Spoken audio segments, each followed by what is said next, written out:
What happens when daytime TV's warmest voice meets the world's most polarizing guest? The Jennifer Hudson show had seen everything: celebrity confessions, heartwarming stories, emotional reunions. But nothing could prepare its studio for Meghan Markle. What began as a cheerful introduction quickly spiraled into one of the most uncomfortable confrontations in daytime television history. Jennifer Hudson walked onto her stage in a gleaming emerald dress, her trademark smile lighting up the room. The audience cheered with anticipation, but even in their applause there was a strange tension, as though everyone could sense what was coming. "Please welcome," Jennifer announced, "the Duchess of Sussex herself, Meghan Markle." The applause was polite but not thunderous. Meghan stepped out, her posture sharp, her chin tilted slightly too high. She waved faintly, her face composed in a smile that never reached her eyes. Already the energy was off. Jennifer opened warmly. "Meghan, thank you for being here. How's life been settling back into California?" It was the simplest of questions. But Meghan's eyes narrowed. She gave a clipped laugh. "Is that your way of saying I wasn't accepted in the UK?" The audience shifted uncomfortably. Jennifer blinked, caught off guard, but kept her composure. "Not at all. I just meant the transition from London must have been big." Meghan crossed her legs, voice edged with disdain.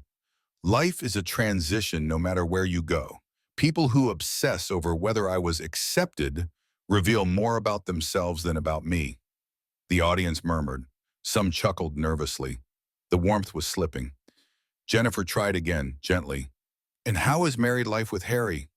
People love hearing about family life. But Meghan cut her off, her tone sharpening. "Married life is wonderful, thank you. But frankly, I don't know why everyone feels entitled to dissect my marriage. Isn't it exhausting to live off rumors?" A ripple of gasps swept the room.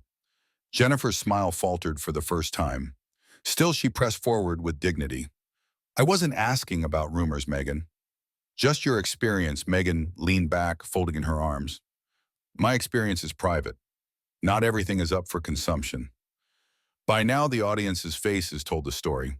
They had come for inspiration, but what they were getting was bitterness. And Jennifer Hudson, known for her grace and generosity, now sat across from a guest who treated every question as an attack. The tension was visible. Meghan wasn't just guarded, she was combative, dismissive above it all. For someone who had left the royal family claiming to want a normal life, she carried herself as though the world owed her reverence. And the unspoken truth hung thick in the air. Meghan Markle was no royal. She had married into a crown, but wore it like armor, mistaking borrowed titles for inherent power. Jennifer shifted in her chair, her emerald dress glinting under the lights, her smile turning firm. The camera zoomed closer, catching the flicker in her eyes. She had interviewed presidents, activists, and legends. But today she was facing a woman who believed herself untouchable. The storm was only beginning. The applause sign flickered, but the studio air was heavy, uneasy. Jennifer Hudson leaned forward, her smile gracious but edged with steel. She had spent her career uplifting others, but now she found herself in a battle for control of her own stage. "Meghan," Jennifer said, her voice calm yet deliberate, "people admire your courage for stepping away from the royal family. Looking back, what did you learn from that experience?" For a moment, Meghan's jaw tightened. She smoothed the sleeve of her blazer, her eyes flashing. "What I've learned," she began slowly, her tone dripping with disdain, "is that institutions and titles mean nothing when they're built on outdated traditions. People expect me to be grateful for that life. But why should I be? I outgrew it. It didn't serve me." The audience gasped. Some nodded, but most shifted uncomfortably in their seats. Jennifer raised her brows. "Some might say," she offered carefully, "that being part of that family gave you a platform, one that amplified your voice and causes." Meghan's laugh was sharp, cold. "A platform? You mean a cage? Gratitude is a word people throw around when they want you to stay compliant. I don't owe anyone thanks for being silenced." Jennifer's warmth faltered. Her expression tightened, her voice steadier now. "But surely you can understand why people are confused. In one interview, you've said one thing, in another, something else. They want clarity." Meghan's head snapped toward her, eyes flashing. "So now I'm being accused of lying?" Jennifer's voice remained calm but firm. "I didn't say lying. I said confused. And when you're constantly in the spotlight, people will ask questions. That's not hostility, Meghan. That's accountability. The audience erupted into applause. Jennifer's words struck a chord. Meghan's composure cracked, her lips pressing into a hard line. She folded her arms tightly, her chin lifting higher in defiance. Accountability, she hissed. How about accountability for a media machine that profits off my pain? For people like you who pretend to care but are just here for ratings? Gasps shot through the audience. Jennifer leaned forward, her emerald dress shimmering as she placed both hands firmly on her lap. Her eyes locked onto Meghan's, unwavering. With all due respect, Meghan, Jennifer said, her tone now cutting through the silence like a blade. Don't come on my show and accuse me of chasing ratings. I built this platform to lift people up, not tear them down. If you can't handle honest questions, maybe interviews aren't for you. The studio erupted. Cheers, claps, and even whistles. Jennifer's words landed with force, echoing through the set. Meghan's face hardened, her jaw trembling, as though fury and disbelief fought for dominance. And in that moment, the illusion cracked. She was no duchess, no untouchable royal. She was a woman exposed, her entitlement laid bare under the glare of studio lights. Jennifer's audience had seen through the performance, and they weren't clapping for Meghan anymore. The tension inside the studio was suffocating. The audience, once eager and smiling, now leaned forward in their seats, hanging on every word. Jennifer Hudson, calm yet resolute, sat across from Meghan Markle, who looked increasingly cornered. Jennifer's voice carried a sharp but steady rhythm. You've spoken often about moving on from the royal family, about privacy, about living freely. Yet every documentary, every book, every interview brings the palace back into the spotlight. Some might say you haven't moved on at all. Meghan's lips curled into a bitter smile. Of course they'd say that. People love to reduce me to sound bites. I share my truth, and suddenly it's a crime. If I stayed silent, they'd call me weak. If I speak, they call me obsessed. I can't win. Jennifer shook her head softly, her patience thinning. It's not about winning, Meghan. It's about consistency. People want to know which story to believe. The audience murmured. Meghan leaned forward, her voice rising. Consistency?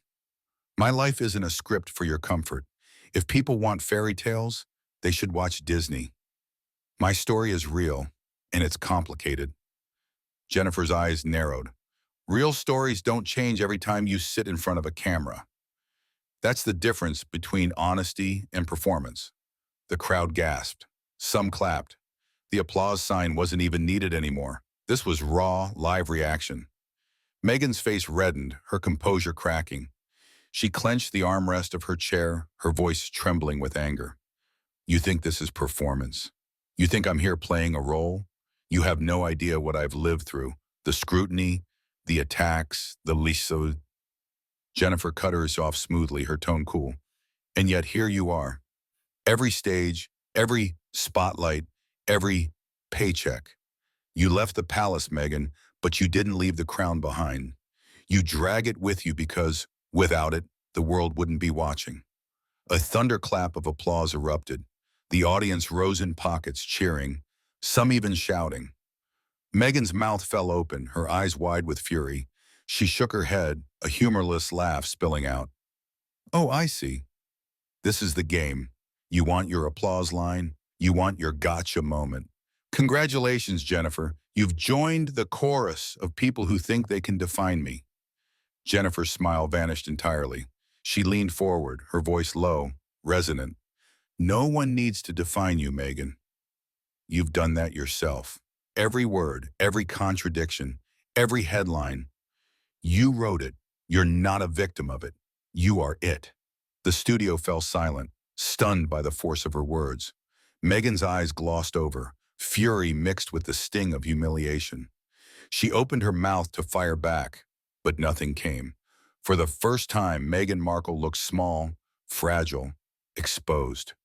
Jennifer leaned back, her emerald dress glowing under the lights, her voice firm but final. A crown doesn't make someone royal. And Meghan, you were never royal.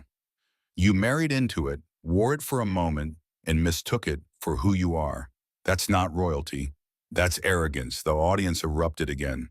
Standing ovation, cheers, applause so loud it shook the set. Meghan's face crumpled.